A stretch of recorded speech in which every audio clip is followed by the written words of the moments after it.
buenas tardes, noches. Bienvenidos a una nueva actividad del Aula de Ciencia y Tecnología de la Universidad de Alicante. Hoy tenemos un programa fuerte, el Mare Nostrum 5 y su Data Center. Para nuestra casa no es, ni mucho menos, la primera vez que nos ponemos en contacto con el Centro Nacional de Supercomputación. La verdad es que no hace ni un año estuvo aquí el profesor Doblas Reyes, director del Departamento de Ciencias de la Tierra del Centro de Supercomputación, y el mismo director Mateo Valero ha estado aquí, en esta misma aula, ha dictado una conferencia en relación con este tipo de cuestiones.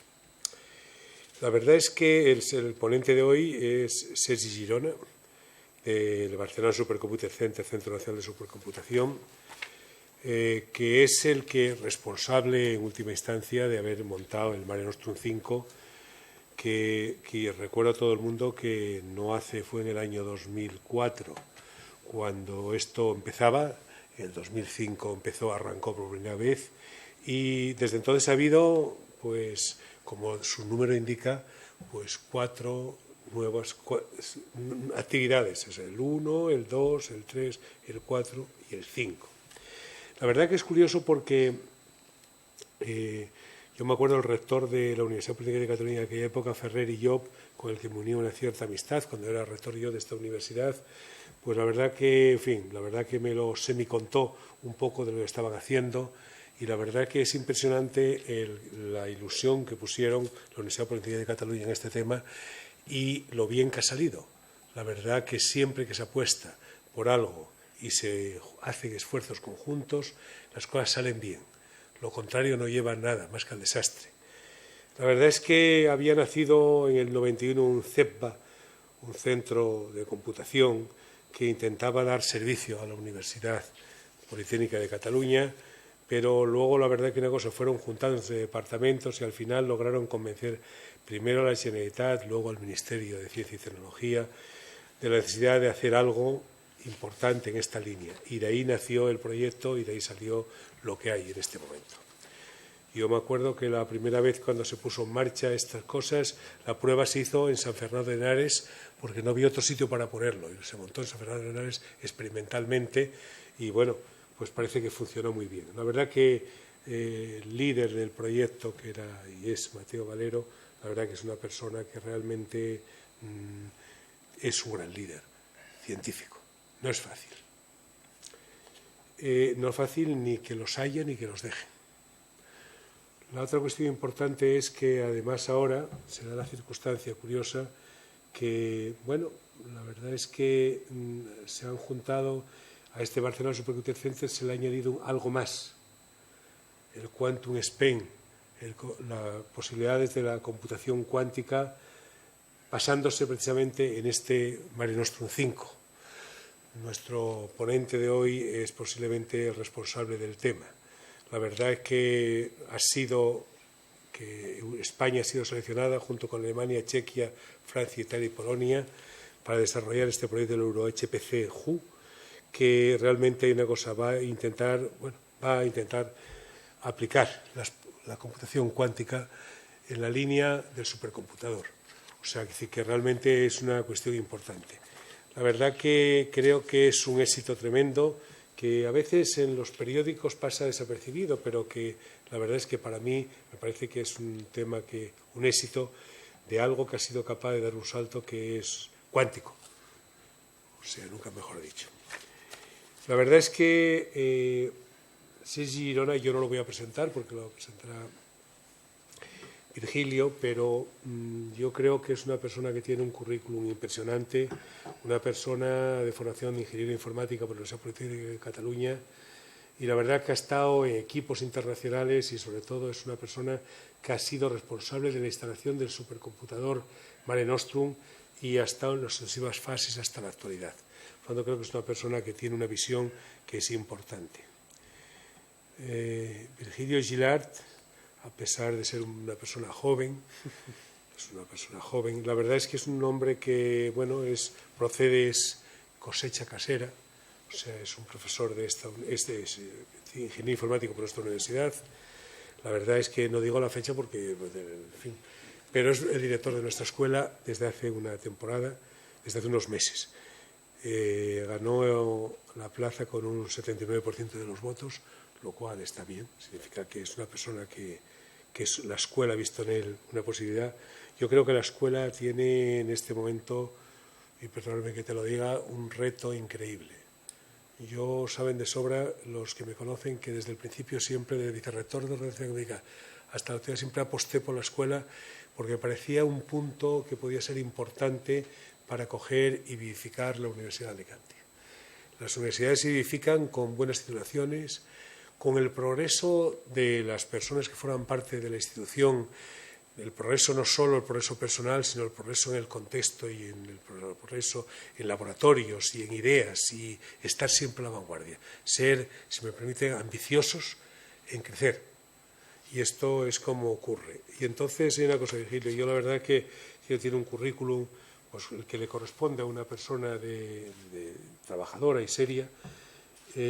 Ha participado en máster, tiene un montón de proyectos, pero a mí me parece que creo que tienes en tus manos una cosa que es importante, intenta rodearte de las personas mejores que puedas y creo que el camino que tienes por delante es un camino que si tienes éxito, pues la verdad es que creo que sí. Creo que tienes medios y tienes con qué, tienes mimbres para hacerlo. Creo que se puede hacer un gran proyecto, que es la escuela. La Escuela Politécnica Superior de la Universidad de Alicante. Todos vemos en ello muchas posibilidades. Pues nada más, sin más, paso, ya te doy la palabra para que presentes al profesor Sergi Girona y nada más. Pues yo me bajo ante el público y os dejo con la sesión. Muchísimas gracias, Salvador, por las palabras, porque además, bueno, creo que desde la Escuela Politécnica tenemos también una misión, ¿no? Y que la ingeniería pues puede ser motor de cambio y además impulsar a otros centros, ¿no? Y otras titulaciones. Y bueno, yo voy a presentar a Sergi Girona, que bueno, hemos estado hoy charlando, ¿no? Tranquilamente y bueno, nos ha mostrado la persona que es, aparte del profesional. Él está desde los inicios de la implantación y la instalación del Mare Nostrum, desde el 2004. Ahora es director de operaciones y CEO del Barcelona, el Centro de Supercomputación de Barcelona. Pero también ha estado en los inicios en la profesión en empresas como Easy Engineering, de director, y luego también en Alemania como director de investigación y desarrollo. Y bueno, tiene un currículum espectacular. Ha sido también director y ha ocupado varios cargos en PRACE, en Partnership for Advanced Computing in Europe. Y bueno, qué decir, me ha dicho que sea breve, que sea conciso, y eso también pues dice el tipo de persona que es, ¿no? Y la humildad que tiene. Y bueno, podría enumerar múltiples proyectos, pero creo que nos los va a contar él y que va a ser lo divertido, ¿no? de la ponencia y sobre lo que despertarán luego las preguntas que haremos todos. Así que nada, Sergi, cuando quieras y muchas gracias. Muchas gracias, Virgilio, Salvador, muchas gracias. Pues sí, yo daros las gracias por la oportunidad de veniros a presentar lo que es el Mare Nostrum, lo que es mi trabajo, lo que es mi pasión, lo que me dejáis hacer vosotros, porque al final esto es un centro nacional, lo que yo os voy a presentar, que financiamos con los fondos públicos, y lo que hacemos es proporcionar servicios a la ciencia. Como veréis, la pantalla de fondo es una capilla. Bien, en 2004 necesitábamos instalar el superordenador en un sitio y el sitio más adecuado, técnicamente, era una capilla, porque necesitábamos 180 metros cuadrados, 5 metros de altura y que no estuviera en uso, porque se tenía que instalar un superordenador en 4 meses. Y esa fue mi primera tarea, instalar un supercomputador. Ahora, pues bueno, al quinto, pues parece que ya sabemos, pues no, seguimos aprendiendo todavía. Entonces, yo el objetivo que me había planteado para la presentación de hoy era hacerles llegar un poquito lo que es un supercomputador, para qué sirve y por qué necesitamos cambiarlo continuamente para que sea más potente cada vez. Esos son los objetivos que quería alcanzar hoy. Entonces, he preparado la charla, ese es mi objetivo, pero si veis que os interesa algún tema en particular, me interrumpís y yo me cambio la dirección de la charla, porque el objetivo que buscamos, como cuando nos han entrevistado en la radio, es que la gente lo entienda. Porque yo de lo mío con los míos sé y me entiendo, pero con la gente lo que necesito es que lo entiendan.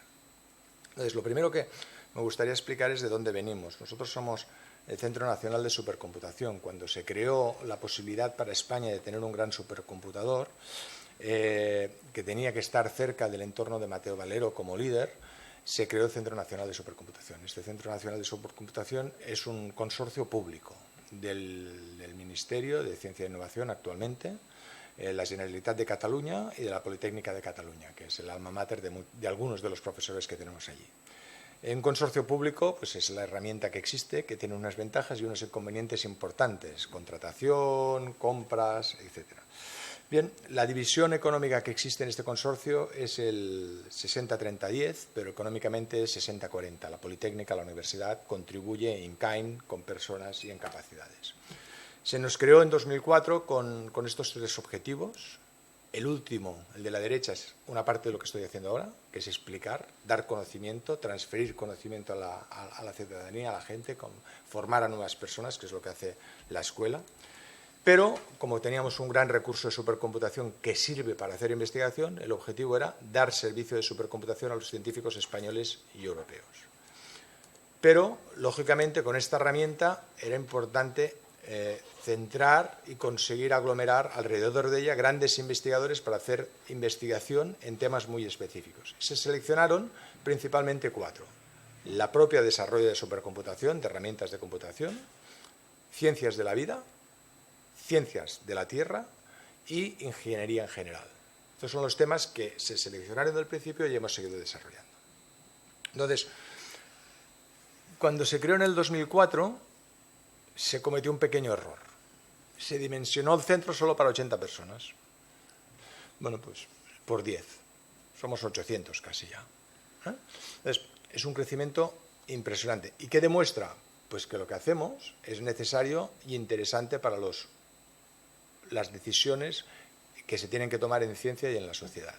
Entonces, aquí se presenta la distribución en áreas de la ciencia. El departamento que yo me he tocado gestionar somos 45 personas que gestionamos todas las infraestructuras, los ordenadores, los edificios del Centro Nacional. Pero tenemos centros, departamentos de investigación en diferentes áreas. Como decía, ciencias de la computación.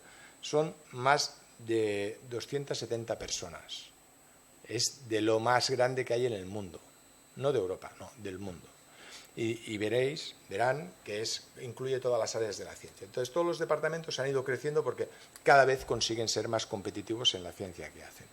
Hemos conseguido ser un polo atractor de diferentes países y tenemos más de 50 nacionalidades en Barcelona. Una idea de la magnitud de las inversiones y del movimiento anual que hacemos, sin contar la inversión en el superordenador, que luego la mencionaré. El Gobierno y la Generalitat aportan alrededor de unos 9 millones de euros para el funcionamiento del centro y el resto del dinero, hasta los 46, es dinero competitivo. Competitivo a nivel europeo, a nivel español o con empresas. Pero no empresas filantrópicas, sino empresas que quieren hacer investigación con nosotros, que necesitan que nosotros les ayudemos a encontrar soluciones y que focalizan su inversión en nosotros para conseguir. Tendremos algunos ejemplos de lo que estamos haciendo estas empresas. Como ejemplo, nos gusta mostrar nuestra capacidad competitiva a nivel nacional. Somos la tercera institución en retorno de capital a nivel europeo de la ayuda del programa Horizonte 2020, detrás del CSIC y detrás de Tecnalia. Comparado la dimensión y las capacidades de cada uno de los centros, la posición es notable y importante. Estamos por delante de todas las universidades y todas las politécnicas del Estado. Voy a resumir en esta sencilla transparencia las misiones de los departamentos. Luego habrán ejemplos de lo que hacen algunos de los departamentos y lo podré explicar. Pero el departamento de Computer Science es el que nos ayuda a desarrollar supercomputadores. Aquí hay mucha gente del departamento de la tecnología. Pues lo que hace este departamento es desde diseñar chips, diseñar memorias, diseñar redes de interconexión, diseñar sistemas operativos, diseñar system software, diseñar librerías, diseñar compiladores, diseñar herramientas de visualización, todo el software stack que permite la utilización del supercomputador.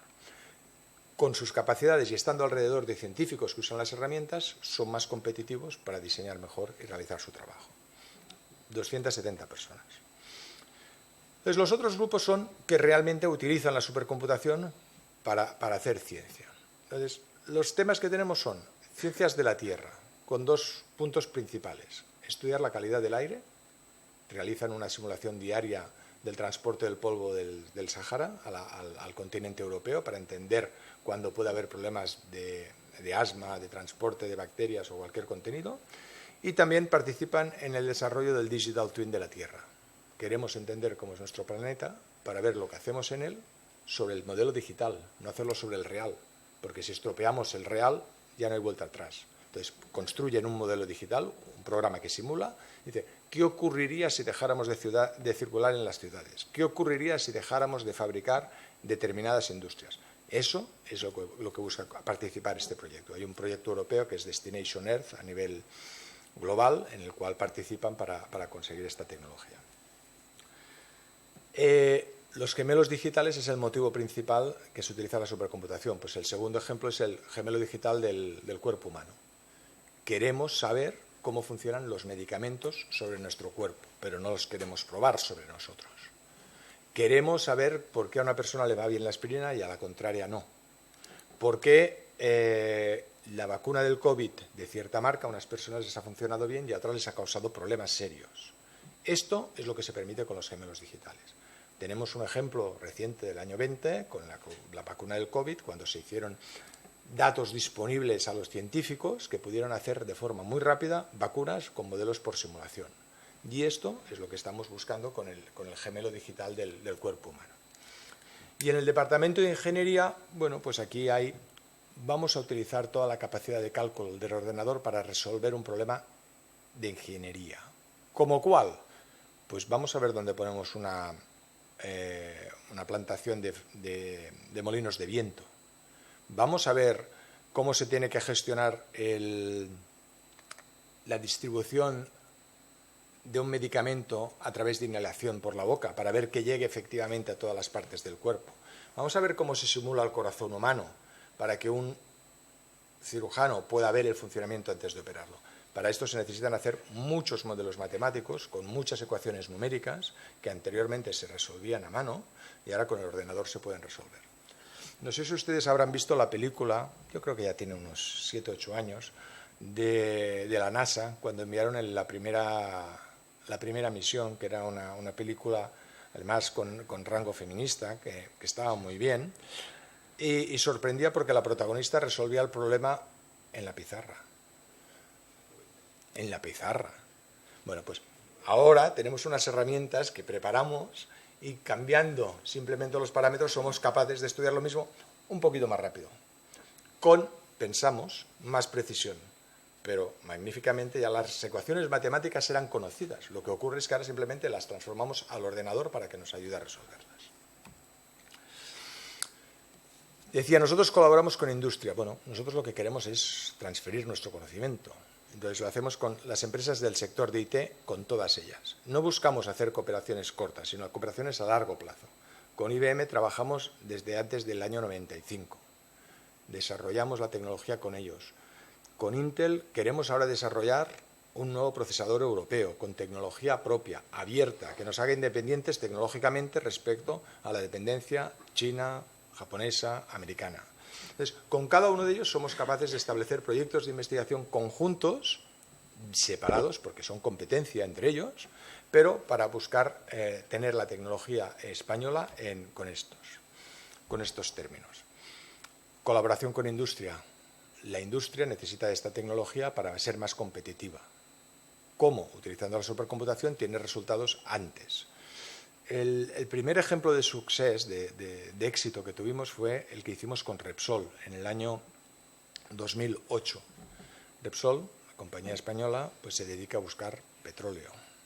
Entonces, cada perforación de petróleo cuesta millones y millones y millones de euros, pero de centenas de millones. Entonces, ¿qué ocurría? Pues que cada vez que hacían una prospección fallaban 7 de cada 10, acertaban 3, porque el petróleo lo buscaban en el Golfo de México. En el Golfo de México tenemos el mar, el sal y debajo puede haber petróleo.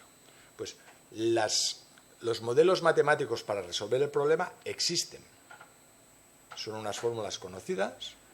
El algoritmo es el de Reverse Time Migration y lo que ocurre es que les ayudamos a implementar este algoritmo en una máquina de HPC.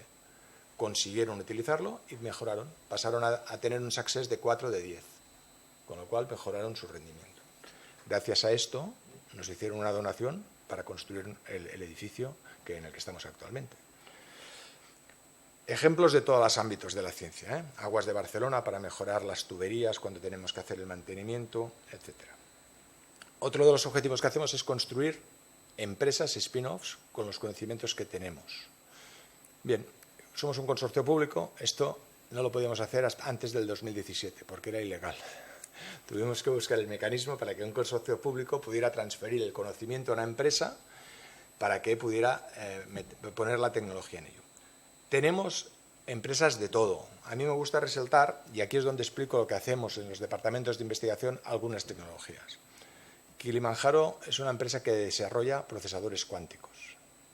Es una empresa que tuvo su embrión en el BSC y actualmente va a ser la empresa que nos proporcione el primer supercomputador cuántico que vamos a instalar en Barcelona, con tecnologías de 4 o 5 qubits para evolucionar.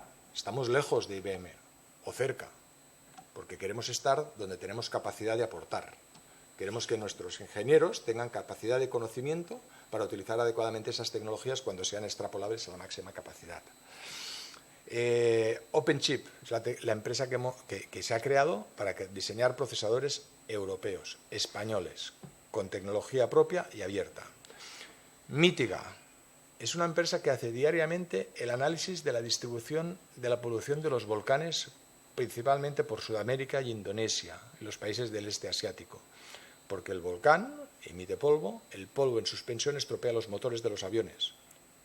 No debe ocurrir, no para que se caiga el avión, sino porque tiene un encarecimiento del producto del mantenimiento de los aviones. Entonces, esta empresa se ha dedicado a estudiar diariamente por dónde deben de navegar los aviones, en lugar de cerrar las rutas aéreas, como hicimos en Europa hace unos años. Entonces, como nos decía Salvador, en 2004 instalamos el primer Mare Nostrum. Siempre hemos tenido la tendencia de poner nuevas tecnologías. Y hemos tenido suerte de que el Gobierno y la Generalitat nos han soportado. En 2004 compramos la primera máquina, compraron, que nos costó 12 millones de euros. Era una máquina totalmente novedosa, con tecnología commodity, que llamaban los americanos. El objetivo de IBM era desbancar a la primera máquina del mundo, que era el Earth Simulator. Y pusieron 2 proyectos en marcha en la IBM. El Blue Gene y el proyecto que acabó siendo el Mare Nostrum. Querían construir un clúster basado en commodity, PowerPC. Era el chip que llevaban los ordenadores Apple en ese momento. Y con una red propia. Y buscaron un sitio donde ponerlo, donde pudieran trabajar con investigadores. Y por eso IBM decidió que fuera España, que fuera en Barcelona donde se instalaba el ordenador. Eso es el liderazgo que comentaba El Salvador, de Mateo Valero, y la capacidad de atraer los conocimientos a España. En 2006 se nos dio la oportunidad de hacer un gran salto tecnológico en el ordenador, pasar de single core a dual core. Algo que ahora es muy fácil. ¿Cuántos cores tiene tu ordenador? 6, 8, 16.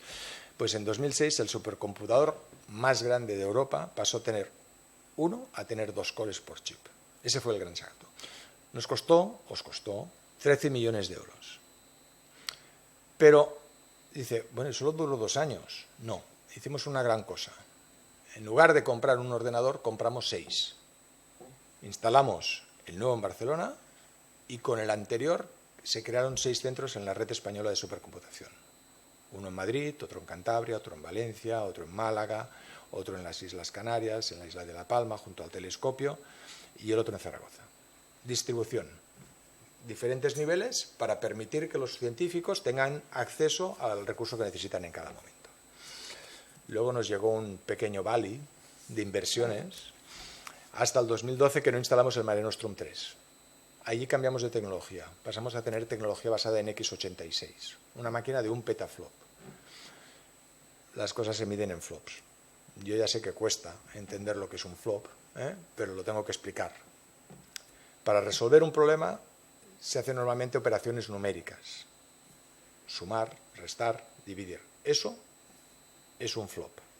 Flop porque son números reales. Entonces, ¿Cuántos flops puede hacer un ordenador? Depende del chip que lleva dentro.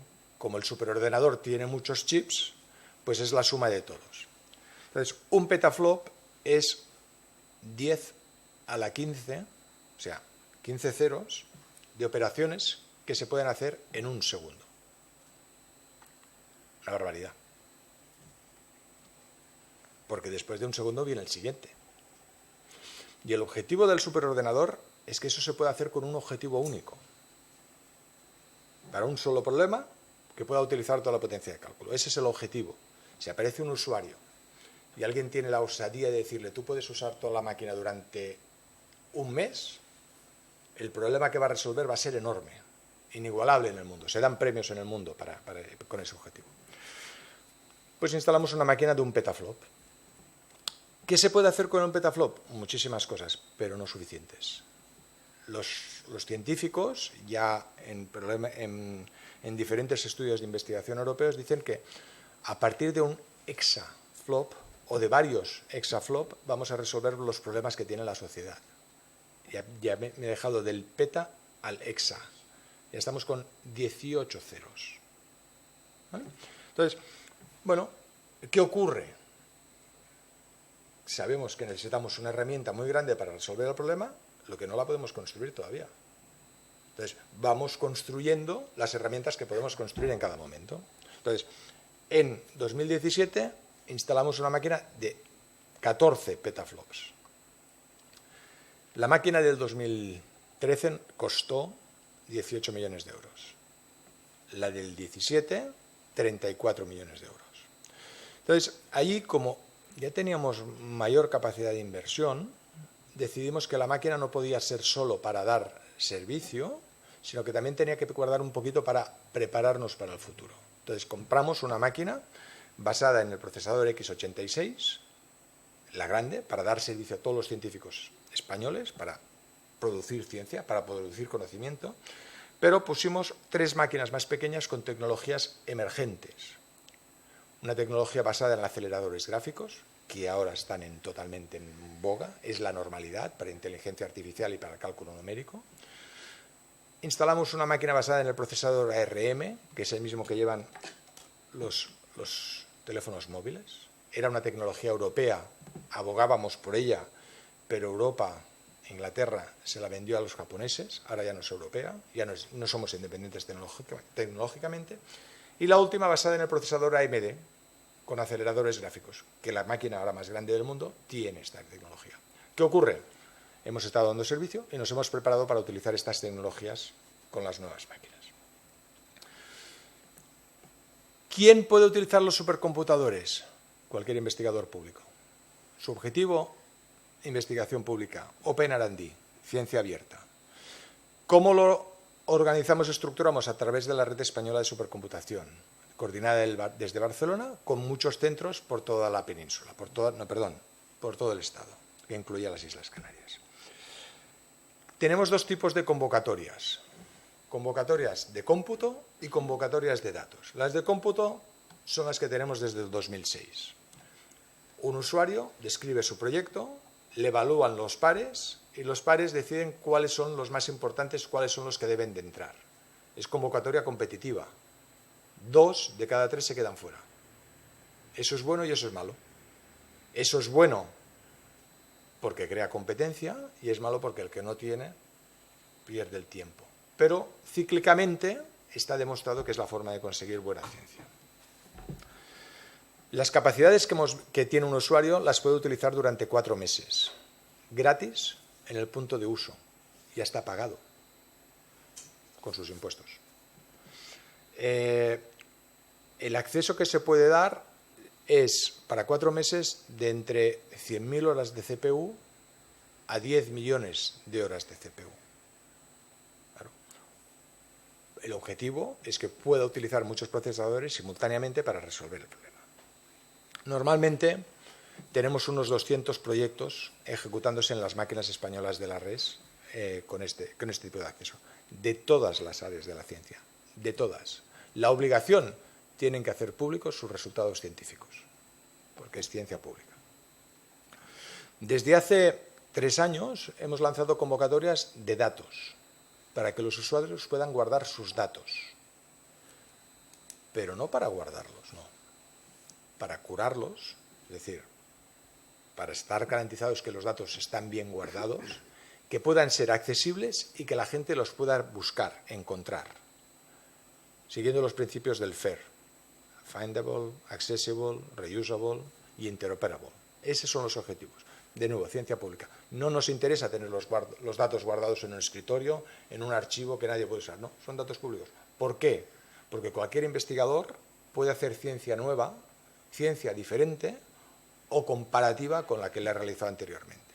Entonces, esto también lo estamos ofreciendo. Estamos ofreciendo capacidades de almacenamiento, de nuevo, voy a hablar de petas, de 40-30 petabytes de almacenamiento, que son 30.000 terabytes de almacenamiento. Un terabyte es lo que viene un ordenador actualmente. Pero el objetivo no es guardar los datos, sino ofrecer los datos. Es una de las grandes infraestructuras del Estado, igual que los grandes telescopios, la planta solar de Almería, hay diversas distribuidas por toda la región. Como vimos que esto de la estructura en España de la red funcionaba, lo exportamos a nivel europeo. Creamos la red europea PREIS, que es, juntando los recursos nacionales, vamos a dar capacidades a los investigadores europeos para que sean más competitivos. Porque si yo solo doy acceso a los españoles no tienen acceso a la máquina alemana. Con lo cual, cuando la máquina española sea más vieja, tendrá menos recursos. Entonces vamos a ponerlos agregados y conjuntos. Pero las máquinas seguían siendo de propiedad de los países. No había una inversión común. Entonces eso, claro, la Unión Europea es unión, pero no es como los Estados Unidos, que están dos unidos, que trabajan conjuntamente con un objetivo y con una política. Entonces, hemos conseguido crear en 2018 el EuroHPC, una empresa pública europea, un consorcio conjunto entre la Comisión Europea y esta lista de países que conjuntamente han acordado trabajar por dos objetivos: dar a los científicos europeos de las grandes capacidades de supercomputación, las mejores, competitivas con Japón, América, China, India, y a la vez desarrollar tecnología propia. Porque si no, no tenemos capacidad de competencia. Antes, cuando nos han entrevistado en la cadena SER, lo hemos comentado. A China actualmente no puede comprar procesadores NVIDIA, aceleradores gráficos que se utilizan para inteligencia artificial. Desde hace años no puede utilizar procesadores Intel de una determinada tecnología. Han tenido que construir esta tecnología. Cuando nosotros compramos una máquina, no podemos decir qué máquina compramos, sino que hacemos un concurso público y nos ofrecen esa máquina, la que ellos quieren. Entonces, queremos ser independientes tecnológicamente. Hay muchos motivos, agujeros de seguridad, independencia, etc. Pues esta empresa, en su primer objetivo, lanzó una convocatoria en 2019 para ver quién podía albergar una de las grandes máquinas de supercomputación. Yo voy lento, te he avisado. De las máquinas pre-exaescala. Es decir, hemos dicho que lo que queremos llegar es a la exaescala, a 2 a la 18, y lo que buscamos es pre-exaescala, porque ahora mismo no se pueden construir exaescalas a un precio razonable. Estados Unidos las está haciendo, tiene una y media, pero les está costando una barbaridad. Han tardado más de 8 años en acabarlas de construir. Entonces, en España, liderado por el BSC, se creó un consorcio público con Portugal y Turquía. Sí, Portugal es fácil entenderlo, tenemos grandes lazos de unión. Y Turquía porque les interesa la tecnología. Estos países que participan en la inversión pagan la mitad de la inversión. Tienen derecho al uso de la mitad de la máquina. Turquía nunca se va a poder comprar una máquina de este tamaño, pero sí que va a poder utilizar un 10% de esta máquina durante su vida. Y no es que la vaya a utilizar un 10% durante todo el tiempo, que puede decidir utilizar toda la máquina durante un 10% de su vida. Y eso es lo que le interesaba de la supercomputación. Entonces, nosotros presentamos el proyecto a nivel europeo y, bueno, nos clasificamos, nos dieron el proyecto y este proyecto tiene un total cost ownership de 220 millones de euros.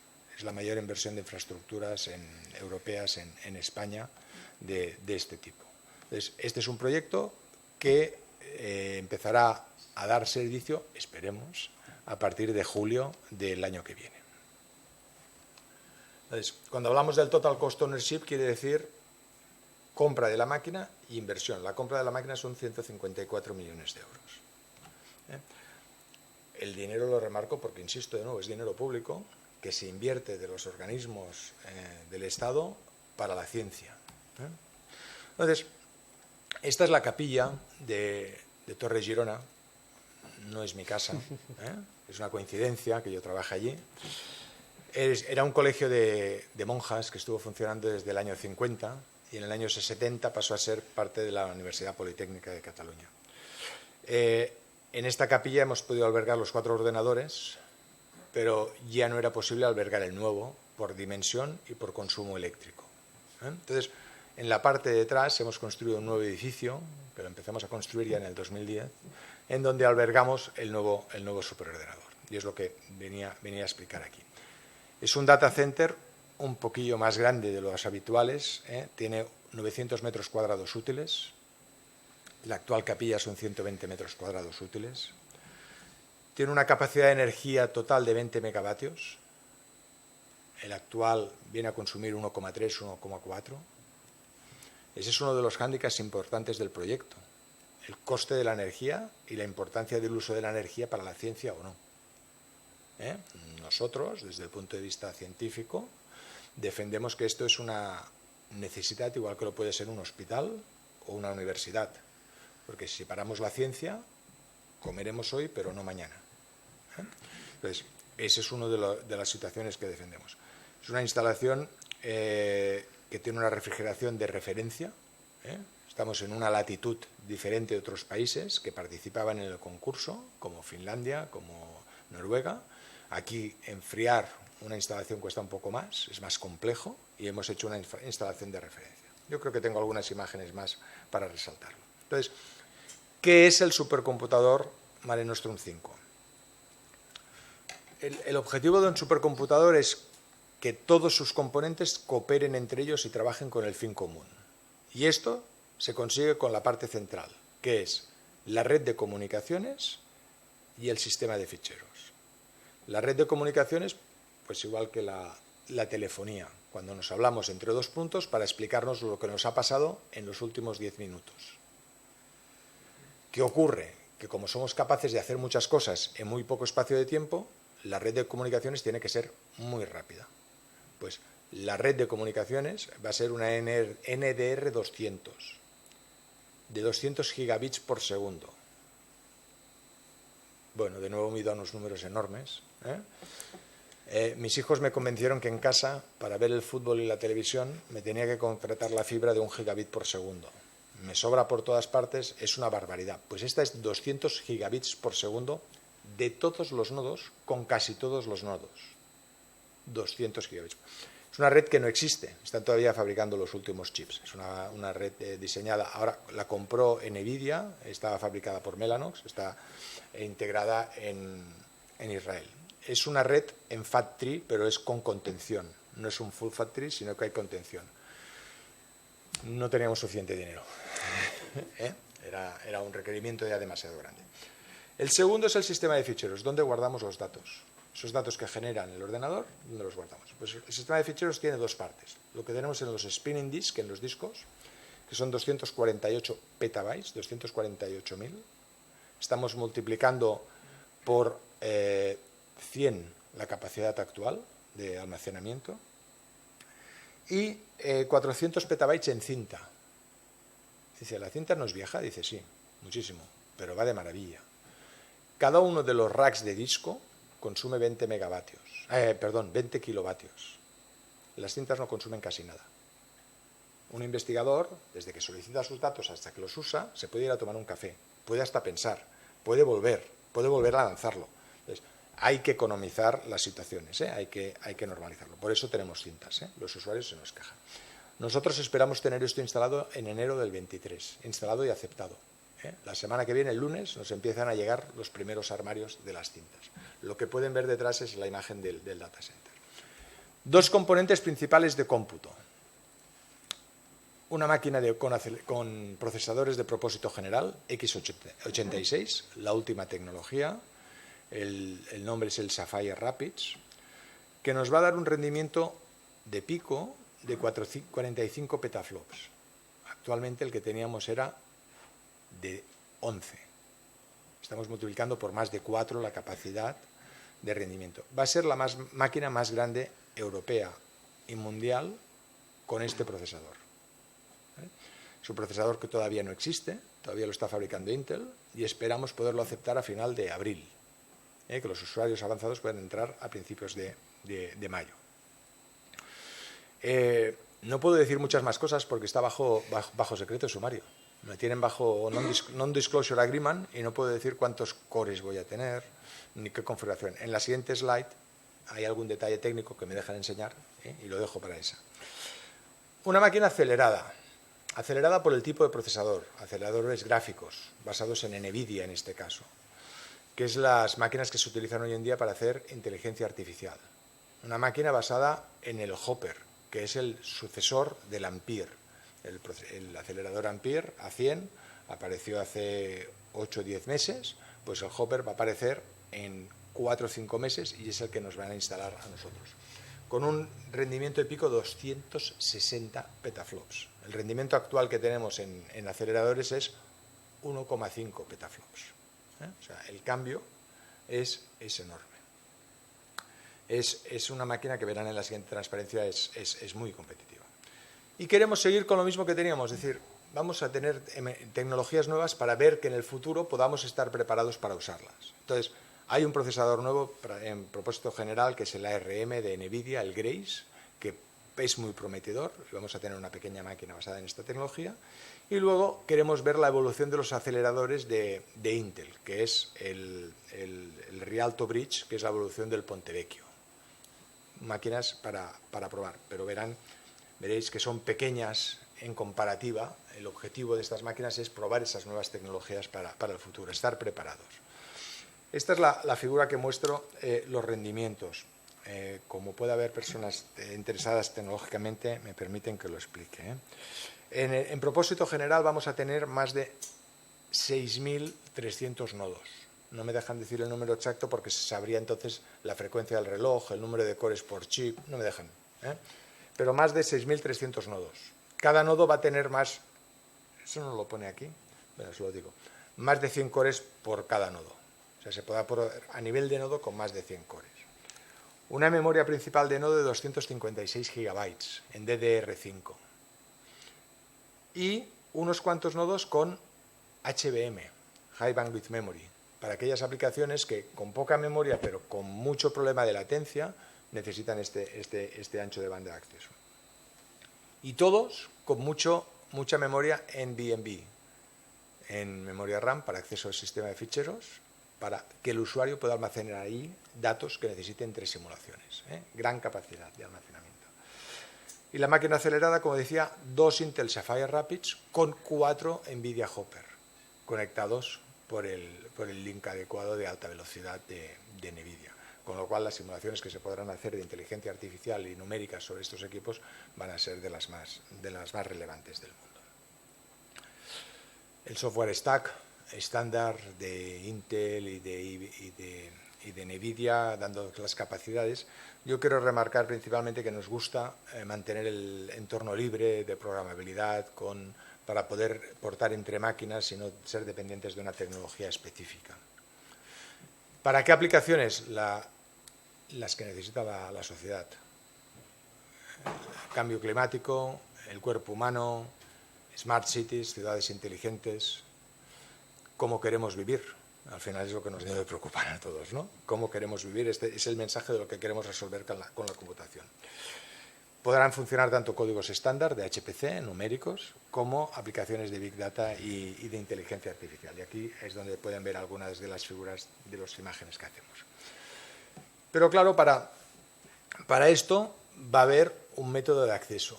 El acceso es gratuito, va a seguir siendo gratuito en el punto de uso, pero hay que pagar. Hay que presentar un proyecto competitivo para ganar el acceso. Va a haber 2 vías de acceso, a nivel europeo una solicitud a nivel europeo para competir por gran cantidad de recursos. Pero gran cantidad de recursos significa habrán 8 usuarios accediendo al 50% de la máquina. Grandes simulaciones, cosas que queremos que cambien el mundo, que cambien la ciencia. Entonces, claro, ahí las actividades van a ser complejas de preparar, van a ser un dossier de 20, 30 páginas explicando lo que se quiere hacer realmente en avanzada.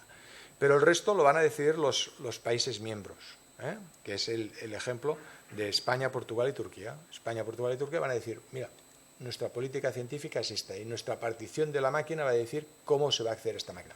España ya ha decidido que lo va a hacer a través de la red española de supercomputación. Cualquier investigador español va a tener acceso a estas tecnologías con una petición sencilla y accesos cada 4 meses para poder hacer la ciencia de forma rápida.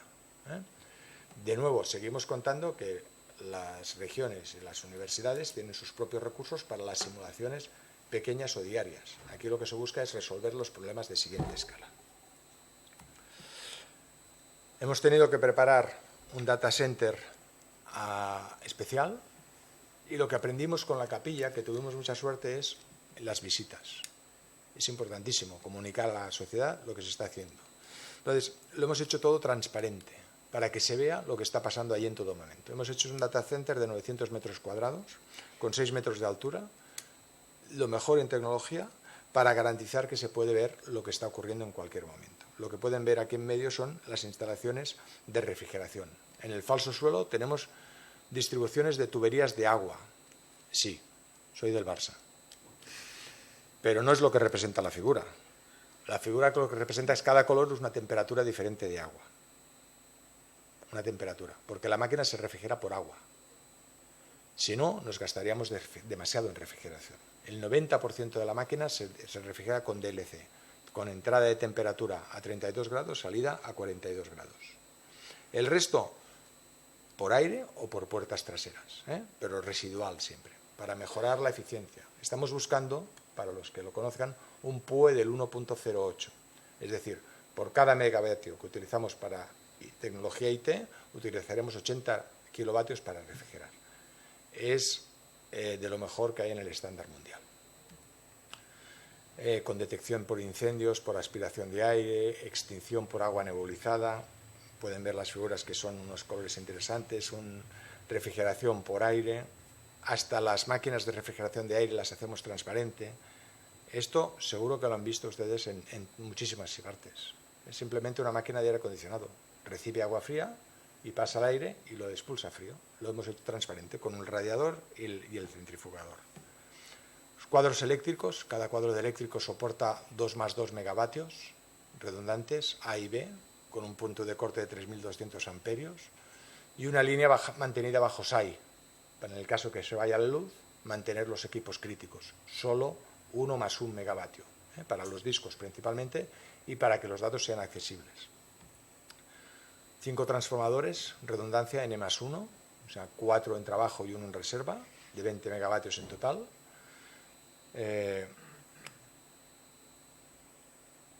Un cuadro de baja tensión con un cuadro eléctrico de 20 megavatios. Parece que la sala está vacía, pero estamos preparados para duplicar la capacidad para pasar a tener 40. Toda esta huella que hay delante es para duplicar la capacidad. El cuadro eléctrico es el mayor de Europa, 36 toneladas de peso. Tuvimos suerte, lo construimos antes de esta última crisis del canal de Suez, porque con las 18 toneladas de cobre nos hubiera salido un poco más caro. Lo construimos justo antes, con lo cual hemos tenido la suerte que no nos ha impactado directamente. El sistema de cuadros de UPS, los intercambiadores de calor para conseguir las diferentes temperaturas. Lógicamente, estos intercambiadores están trabajando de 32 a 42 grados, están aislados térmicamente, pero para que se pueda ver cómo es un intercambiador lo dejamos abierto, porque es importante poder explicar el funcionamiento de un intercambiador a las escuelas que nos visitan cada día. Chillers para enfriar el agua a 7 o a 17 grados para aquellos equipos que lo necesitan, con redundancias de 2 más 2 más 1 para hacer intercambios de los diferentes niveles. Bombas, infinidad de bombas para mover toda este agua. Estamos moviendo, si no me falla la memoria, 1.500 litros 1.500 litros por hora en toda la instalación continuamente para refrigerar toda la instalación. Hemos instalado unas torres de refrigeración en cubierta para refrigerar todo el sistema. La empresa que nos lo hizo fue una empresa española, era muy rápida, pero no tanto, ¿eh? Hicieron un trabajo excelente. Aquí es donde conseguimos bajar la temperatura de 38 a 28 grados. El punto que hemos diseñado la instalación es para 28 o 38 grados. Con redundancias, con una capacidad total de refrigeración de 17 megavatios. Un sistema de control para monitorizar toda la infraestructura, para garantizar que en cualquier momento la infraestructura está al servicio de la máquina y no al revés. La máquina es la que manda, la máquina es nuestro paciente, la máquina tiene un comportamiento instantáneo de pasar de 0 a 100 en 2 segundos, pues la infraestructura tiene que actuar de acorde y tenemos que monitorizar. Y yo me largo mucho y por eso voy pasando rápida las figuras y dejo cuáles son nuestros proyectos de futuro. Tengo luego unas slides, si quieren, de aplicaciones que se están corriendo, pero ¿qué proyectos de futuro? Bueno, pues tenemos que instalar el sistema. Es un proyecto que se instalará durante 6 meses, desde diciembre hasta junio del año que viene. Si no hay entrebancs, lo acabaremos en 6 meses y estará disponible.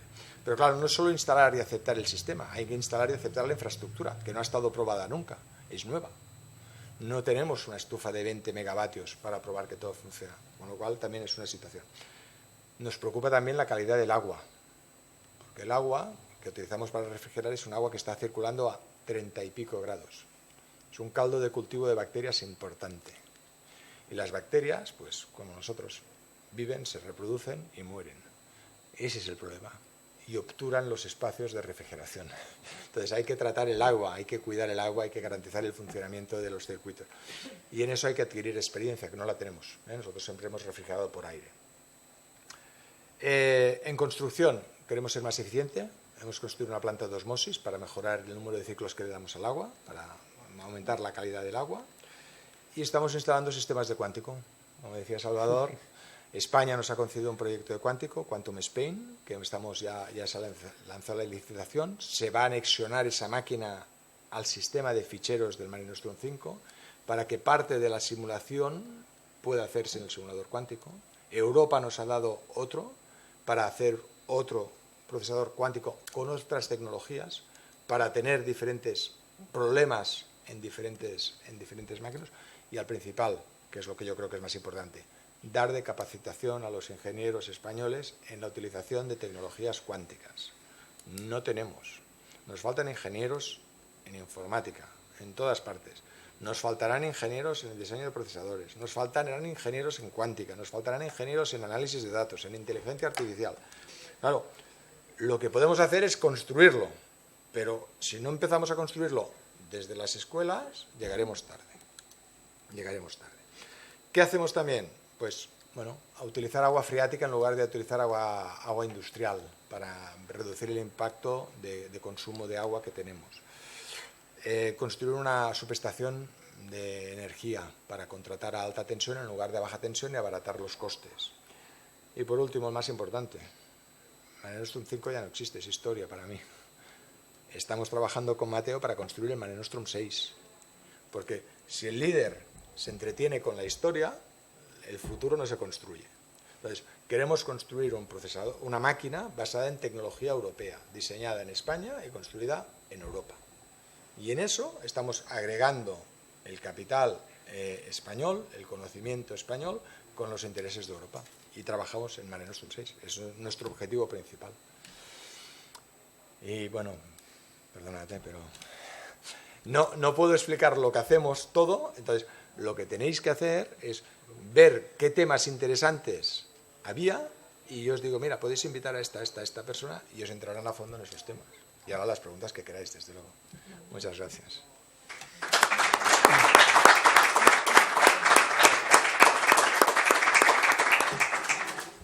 Muchísimas gracias, Sergi. Yo creo que todos conocíamos la existencia, ¿no?, del Centro de Supercomputación de Barcelona, pero aproximárnoslo tanto, pues al final estamos pensando, yo creo, aquí en la sala todo lo que podríamos hacer, ¿no? Y muchos de nuestros proyectos, y no solo de las personas que hay aquí, sino también de compañeros de otras facultades, con muchos colaboramos, etcétera, pues también las cuestiones que se podrían llegar a desarrollar, ¿no?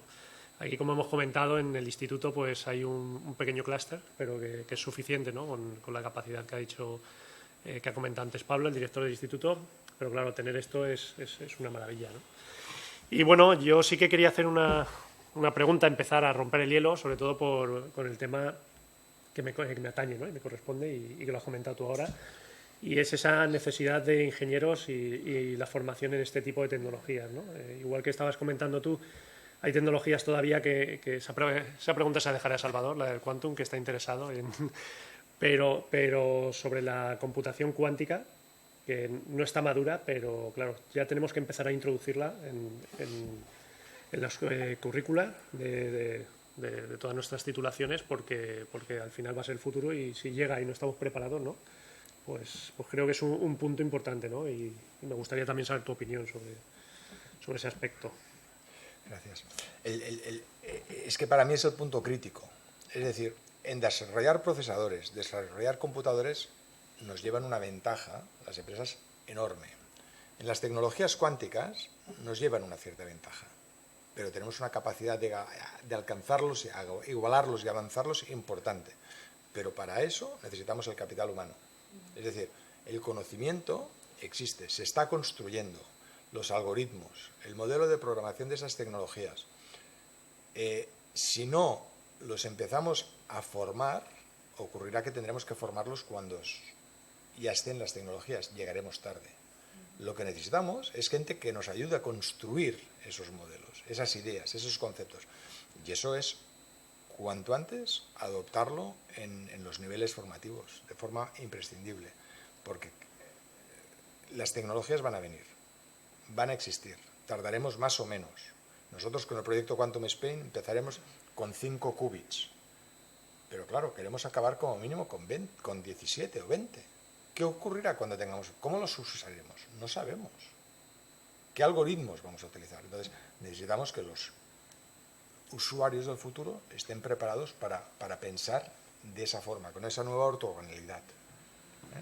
Lo que nos pasa ahora, la inteligencia artificial, se van todos los ingenieros a las empresas, porque las empresas ven negocio, ponen unos sueldos interesantes, muy buenos para los ingenieros, pero la ciencia se queda despojada de esta ciencia, de estas personas para hacer ciencia, con lo cual vemos un slowdown. Las que se hacen ricas son las empresas y no la comunidad completamente. ¿Alguna pregunta en la sala? ¿Seguro? Si no, continúo yo. Yo tenía una cuestión. Has hablado mucho de la redundancia en la infraestructura, en toda la infraestructura y tal, pero al nivel de la propia máquina, al nivel de los discos duros, las GPUs, etcétera, en ese nivel, ¿cómo manejáis? O sea, si estáis dando un servicio que dais a un 90%, pues eso cae en máquinas. Gracias. Gracias por la pregunta. La redundancia de la infraestructura es imprescindible para tener la máquina siempre encendida sin parar. Entonces, no es una redundancia completa, se busca una redundancia de un determinado nivel para que sea eficiente económicamente. Pero desde el punto de vista máquina no, siempre a fondo. Siempre a fondo. Nosotros, desde que implantamos el método de acceso de la RES, de Europeo, con peer review, se da acceso al 85% de la capacidad total de la máquina. Porque, claro, cuando tú necesitas 1000 procesadores, tienes que esperar que haya 1000 libres. Es decir, durante un rato va a haber 999 que no han hecho nada. Entonces hay una fragmentación, una pérdida de rendimiento. Luego están los mantenimientos. Entonces, venimos observando que normalmente lo máximo que hemos conseguido sacar es un 85% de utilización de la máquina. Con lo cual, el comité de acceso, que es externo al BSC, distribuye el 85% de la capacidad. Bueno, le pone hasta un 10% de overbooking. Pero no es como las compañías aéreas, no. Al que tiene overbooking se le dice que van overbooking. Y al que no, que tiene prioritario, le dice que tiene prioritario. Con lo cual él se debe de responsabilizar. Porque si tú estás en prioritario y no lo usas, tienes uno detrás que tiene una hambre y se lo lleva todo. Entonces, la máquina siempre está operativa al 100%. No es cierto, porque se rompen los nodos, El mean time between failures de alguna parte del sistema es, bueno, pues igual tenemos 10 fallos al día de diferentes componentes. Pero claro, lo que ocurre es que un usuario no usa normalmente toda la máquina.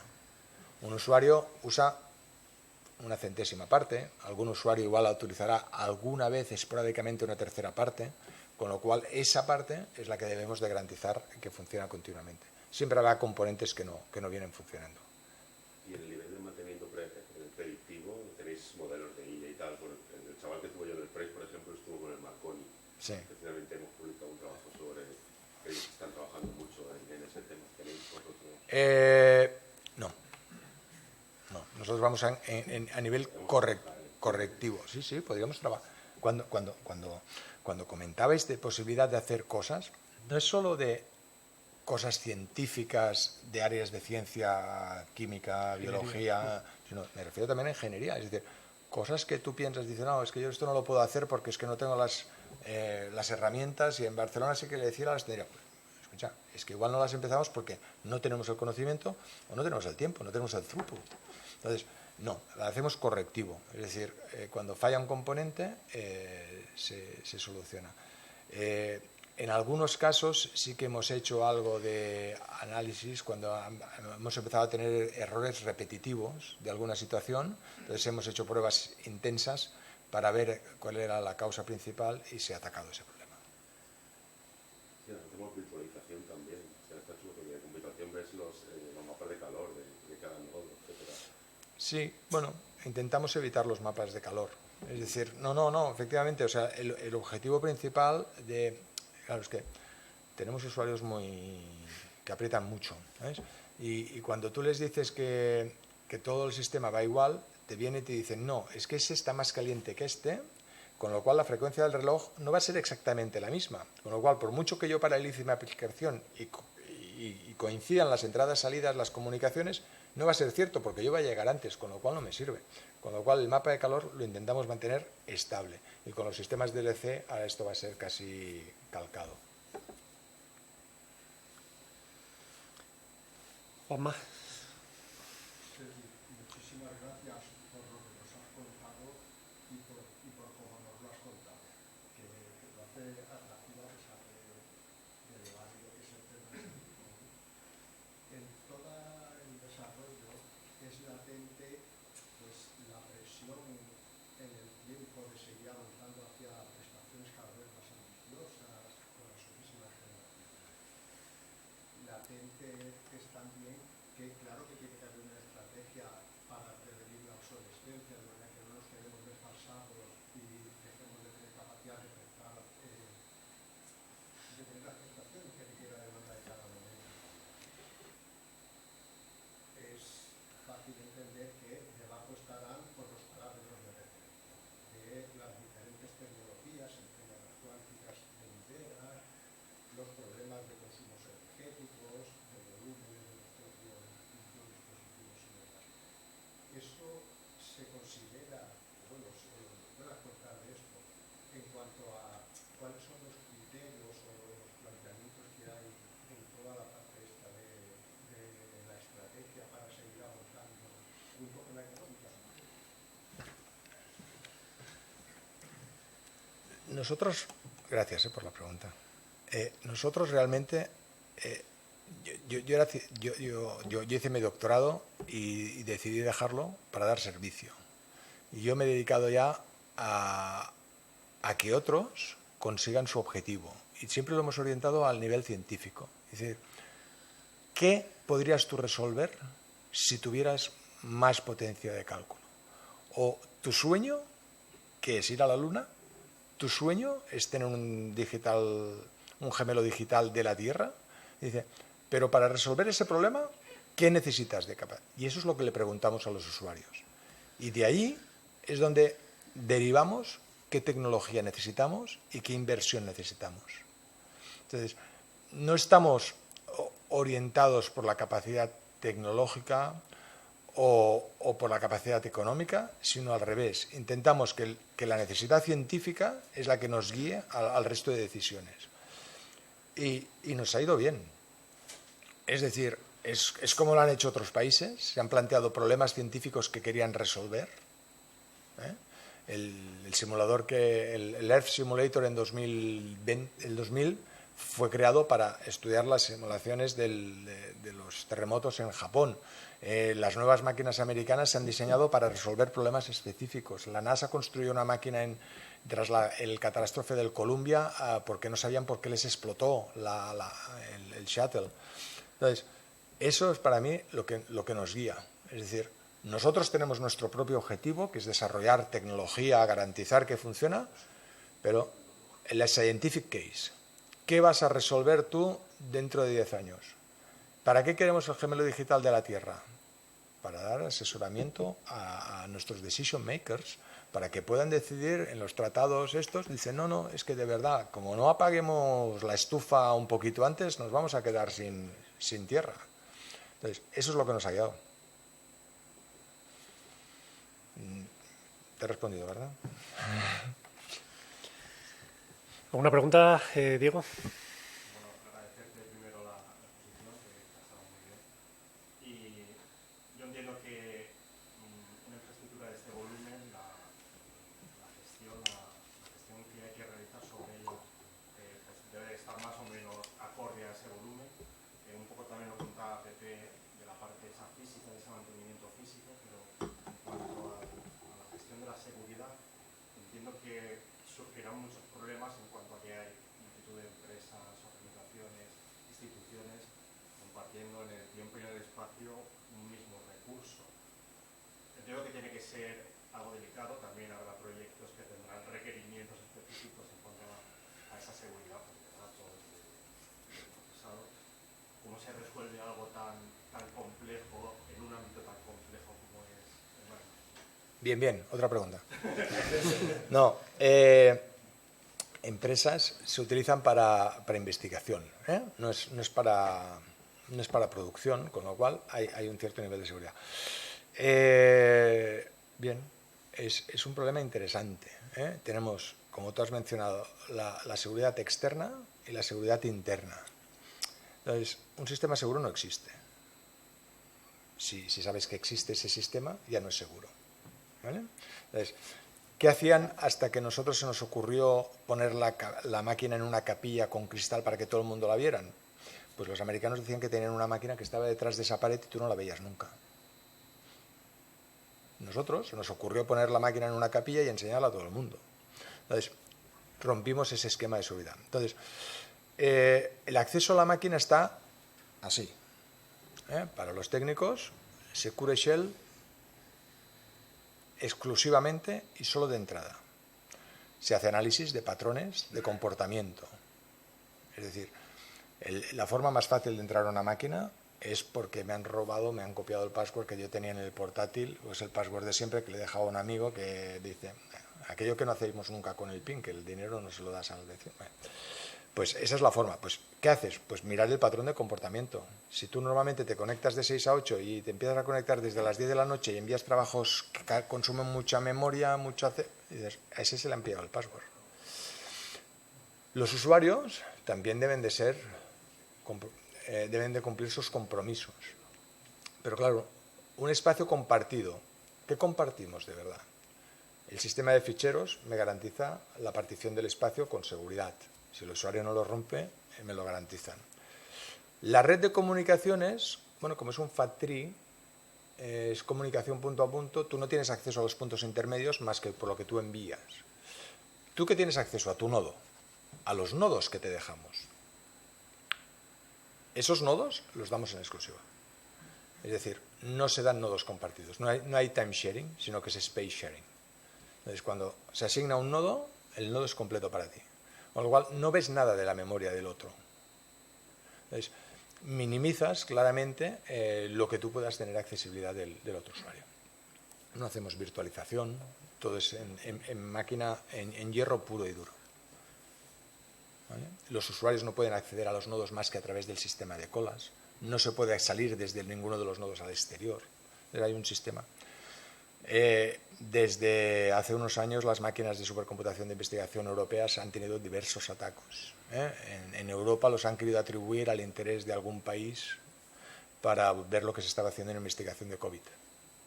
¿vale? Para tener acceso a información científica y médica. Hemos tenido suerte de momento nosotros. Ingenio. Bueno, en primer lugar, agradecerte la conferencia, interesante, perfecto. Y mi pregunta se deduce un poco de lo que has contado acerca del crecimiento que ha ido teniendo la infraestructura.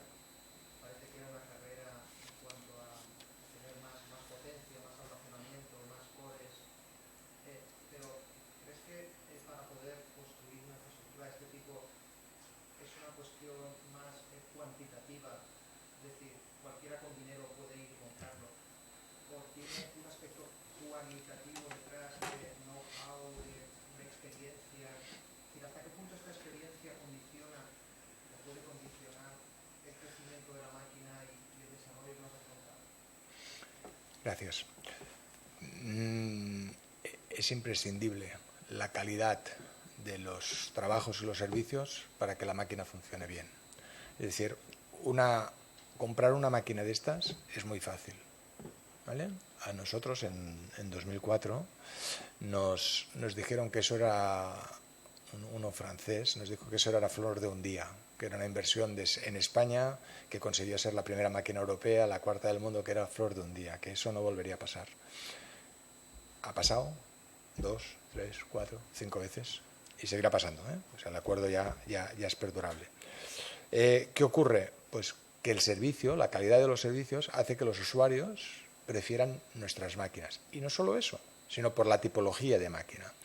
Cuando nosotros en 2017 decidimos usar 34 millones de euros en una máquina basada en x86, en lugar de en una máquina basada en aceleradores, perdimos la oportunidad de ser una de las máquinas más potentes del mundo y menos usadas. Nosotros optamos por comprar una máquina basada en tecnología x86 que permitía que muchos usuarios la pudieran usar, con lo cual todos los usuarios venían a nosotros contentísimos de esa decisión tecnológica. Ahora hemos hecho lo mismo. De las 3 máquinas Prexascala que hay en Europa, una está en Finlandia, la otra está en Italia, la otra estará en Barcelona, en España. La máquina finlandesa es una máquina basada en AMD con el acelerador MI 250. Un pepino.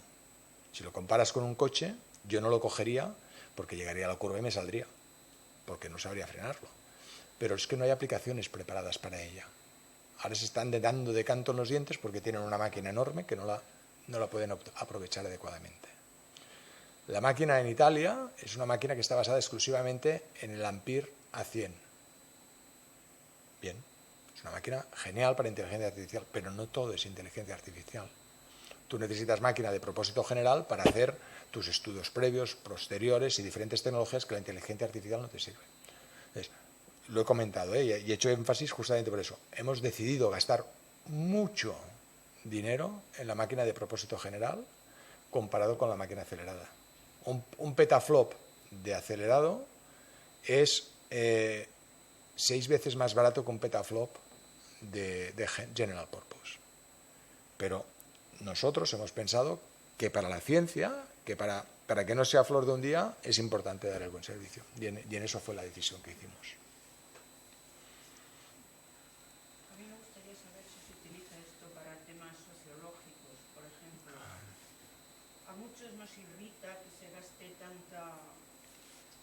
tanta energía en la iluminación navideña y que se tenga tan poco en cuenta la biología de los planetas, que todo está hecho para que haya momentos de luz y momentos de oscuridad. Y eso no se respeta. Y además ponen un solenoide en torno a los árboles. Y después nos asombramos cuando viene un poco más de viento de lo usual y se desprenden ramas, hay accidentes, enfermedades de los árboles, salen incluso con las raíces fuera y se caen, etc. Entonces me gustaría saber si hay estudios de ese tipo, si se ha utilizado algo, porque Yo espero que dentro de tantos asesores políticos que hay, pues que haya algún biólogo o ingeniero agrónomo que se preocupe de estos temas. Sí, gracias por la pregunta. Se usa, pero depende de los científicos que hagan investigación en ese tema. Se usa para temas de oceanografía, para el estudio de los peces, para el estudio de las energías marinas. Se utiliza en temas de forestación. Y hubo un caso particular que no solo quería utilizar la computación, sino también el almacenamiento, que quería estudiar los murciélagos, els que en sortia ratpenat. La población de murciélagos que hay en los bosques de la península. Y uno dice, ¿y por qué? Dice, pues a mí me lo explicaron. Dice, porque la población de murciélagos determina todo el ecosistema de insectos que están por la zona. Y entonces determina el funcionamiento que usted mencionaba. Cómo funciona mejor el ecosistema biológico del espacio. Pero esos son proyectos, efectivamente, que vienen motivados por los investigadores en sí mismos, pero los hay y son muy buenos, desde luego. Y bueno, hace unos días fue lo de la violencia de género, todo este tipo de cosas y tal, y había una conferencia aquí en la universidad y hablamos y demás. Y bueno, pues dentro de un tema principal, o sea, yo creo que intentan poner parches de anuncios, de ayudas, de conferencias, pero dentro de la violencia de género, sobre todo de las manadas y todo esto, hay que tener en cuenta la pornografía y nadie se mete con ella. Y yo escuché que hace unos años que la pornografía estaba a un IVA del 4%, o sea, a nivel del pan. Ni siquiera paga un 10 ni un 21. Y vamos, que mientras no se quite la pornografía, que hace víctimas a los pobres chavales que aprenden la sexualidad a través de la pornografía, porque se empeñan en que no haya, en que no se estudie en los colegios y se les den unas ideas elementales, pues que estaría muy bien que o bien se prohibiera la pornografía, cosa difícil porque las prohibiciones, o hubiera un sistema de detección de la pornografía, aplicaciones, etcétera, que claro, si ponen unas webs, inventan otra, etcétera, etcétera, detección de pornografía, y que se vendieran las terminales, tanto telefónicas como ordenadores, como capadas, que no pudieran mostrar pornografía a cualquier terminal que se venda. Si queremos que de verdad haya una educación para los jóvenes decente, que esto se terminará haciendo, si no se hace ahora, se hará dentro de unos años, pero lo que no puede ser es que los jóvenes de ahora sean más machistas, más bestias, y encima no lo reconozcan que los de hace unos años. Yo en el tema... Se va a terminar haciendo. Yo en el tema de la legislación o de la capacidad de limitar los terminales poco le puedo aportar. Pero hoy, por ejemplo, nos preguntaba el periodista de la cadena SER el tema de la ética de la inteligencia artificial. Y en ese tema sí que estamos trabajando a fondo. Es decir, que los programas de inteligencia artificial que se escriban deben de ser conscientes de una ética. Que no se tomen las decisiones en función de alguien que los ha programado que tiene un pensamiento no adecuado, como el que usted menciona, sino que tomen teniendo conciencia del género, de la diversidad, de las personas y de los valores morales de la sociedad que tenemos en cada momento. En ese factor, sí, le garantizo que se está trabajando y desde hace años, porque la inteligencia artificial nos va a permitir ese control. En el otro, ya temas legales. Temas legales no, pero saber ofrecer a los políticos una herramienta para decir esto detecta pornografía y que eso esté en contacto con el ministerio y que automáticamente eso existirá. Y que automáticamente Eso se existirá. tomen medidas. Eso existirá. Y que se vendan las terminales sin acceso a la pornografía, porque la mayoría de los usuarios y de los padres no tienen capacidad para anularla. Y la persona que quiera darse de alta pornografía, pues que se tome la molestia de ir a un informático o de hacerlo, o de hacerlo por su cuenta. O sea que en España o que en el mundo sería lo ideal que se vendieran terminales sin acceso a la pornografía. Porque lo ideal sería, ya digo, anularla, porque es una perversión y denigra a la mujer. De todas maneras, es que la tecnología que estamos tratando aquí no resuelve eso. Entonces, no es esa cuestión ahora de... Sí. Si se puede detectar, pues sería muy fácil. Programas, aplicaciones, hacer un concurso de aplicaciones, un concurso y un premio. Y seguro que se apuntaban cantidad de programadores para poder detectar esto. Y ofrecérselo al gobierno, mire, hay estas capacidades. Estas capacidades. Podemos vender terminales que tengan un aviso al ministerio, etcétera, etcétera, para que se tal. Y que el que quiera darse de alta en pornografía, pues que se dé de alta. Gracias. Vender todo sin acceso a la pornografía, por ejemplo. Aunque ya digo que lo ideal sería prohibirlo totalmente. Gracias. Pasamos, que hay otra pregunta por allí. Y gracias por Sergio. Mi pregunta está un poco enfocada hacia la máquina de nuevo Mare Nostrum y la independencia tecnológica de Europa respecto de Estados Unidos de la potencia. ¿Cuál es nos puedes adelantar algunas ideas? ¿Cuál es la tecnología? Porque en temas de procesadores entiendo que iría por adoptar algún tipo de procesador tipo RISC-V, pero en el tema de los aceleradores, no conozco ninguna alternativa a los aceleradores de NVIDIA. Pero si has dado, gracias, ya has dado la respuesta. No, lo que estamos trabajando efectivamente es basar la tecnología en RISC-V, tanto acelerador como procesador.